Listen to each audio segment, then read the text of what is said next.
Ahora vamos a hablar con Ángel Pérez, quien también nos trae un análisis de él sobre las actuales circunstancias que tienen que ver también con el coronavirus. Muy buenos días, Ángel Pérez. Muy buenos días a los padres de familia, a los estudiantes y a los docentes que en este momento están en audiencia. Sobre la situación actual y el tema del coronavirus, varios comentarios. En primer lugar, destacar el liderazgo de Claudia López. Ha demostrado tener templanza, rodearse de gente que conoce, y tomar, en mi opinión, las decisiones adecuadas a un momento difícil y complejo para la ciudad. En segundo lugar, ha quedado de manifiesto eh,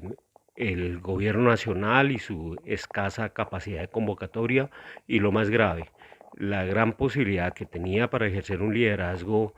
en torno a unas propuestas que tuvieran consensos y demás, no se han producido.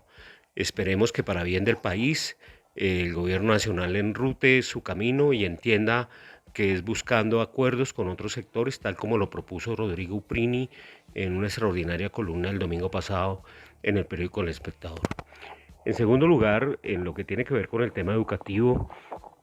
también ha quedado de manifiesto que este es un sector, especialmente en el tema de la educación oficial, es un sector pobre, con escasos recursos. Es muy triste reconocer que en el país todavía cerca del 5% de las escuelas no tienen aguas tratadas y que cerca del 8% de las escuelas rurales no tienen energía. Pero más grave los datos que dio la Universidad Javeriana a través del laboratorio de, eh, de estudios para la educación, en los cuales la Universidad Javeriana encontró que en cerca, oígase bien, del 96% de los municipios en Colombia no había ninguna posibilidad de que las escuelas tuvieran internet y computadores. Ya de manera concreta para los estudiantes del 2018, los que terminaron pruebas saber, esos estudiantes manifestaron el 63% que no tenían ni computadores ni internet en sus casas. Claro, esos datos cambian, por ejemplo, para las grandes ciudades. En el caso de Bogotá es todo lo contrario. El 68% de los estudiantes manifestaron que tenían computadores de internet. Pero el problema del país está latente en torno a la escasa capacidad que tienen de tener conexiones a internet y computadores. Y otros problemas muy graves que hay en torno a esto tienen que ver, por ejemplo, aún en las grandes ciudades los baños no cuentan con los elementos necesarios e indispensables para el aseo, no hay una cultura de tener antibacteriales y de tener baños en los colegios, y esto es un problema muy grave y obvio, cuando la primera cosa es que habría que tener unos dispensadores especiales, y lo voy a decir, que soportaran el uso y el abuso en los baños. Tendríamos que tener una cultura de trabajo con los estudiantes para que se cuidaran, y además tendríamos que tener una cultura con los estudiantes, por ejemplo, para que se estuvieran bañando 2 o 3 veces las manos, tanto en el momento en que llegan a los colegios como en el momento que salen y tienen contactos con otros elementos dentro de las instalaciones educativas. Esto es esta cosa tan elemental de tener unos artículos mínimos en el baño, pues la verdad es que los colegios no tienen ni fuentes de recursos ni plata para comprar esto, y esta es una manifestación elemental de cuánta plata requiere aún el sector educativo, cuánta plata necesitamos para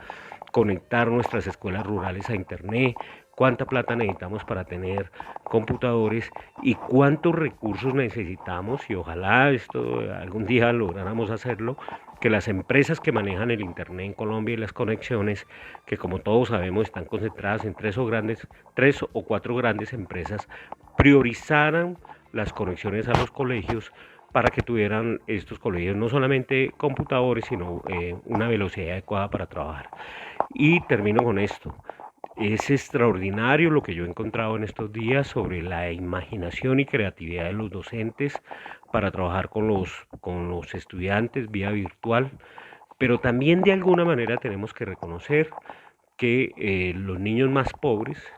Los niños que más necesitan educación van a ser los grandes afectados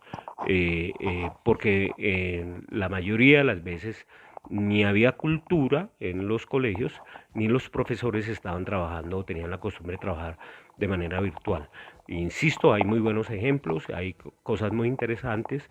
El ministerio ha puesto en plataforma algunas propuestas. Por ejemplo, la Secretaría de Educación ha liderado este proceso sin ninguna duda. También ha puesto propuestas muy interesantes en sus páginas web, pero en estos casos tenemos que pensar en el resto del país y qué está pasando, sobre todo en las zonas rurales y con los niños y las familias más pobres, con escasos recursos que no tienen ni siquiera celular o conexiones vía WhatsApp, por ejemplo, para interactuar con los padres de familia, en el caso de los niños más pequeños. Bueno, esperemos pues, y una invitación a todos los radio oyentes a actuar con mucha responsabilidad y mucho criterio y aquí una invitación a acompañar a nuestra alcaldesa y quisiéramos que ojalá el presidente estuviera más vinculado y trabajara con eh, un grupo de alcaldes, de gobernadores y especialmente de expertos, de epidemiólogos para que se asesorara y tomara las mejores decisiones para el bien del país en un momento muy difícil.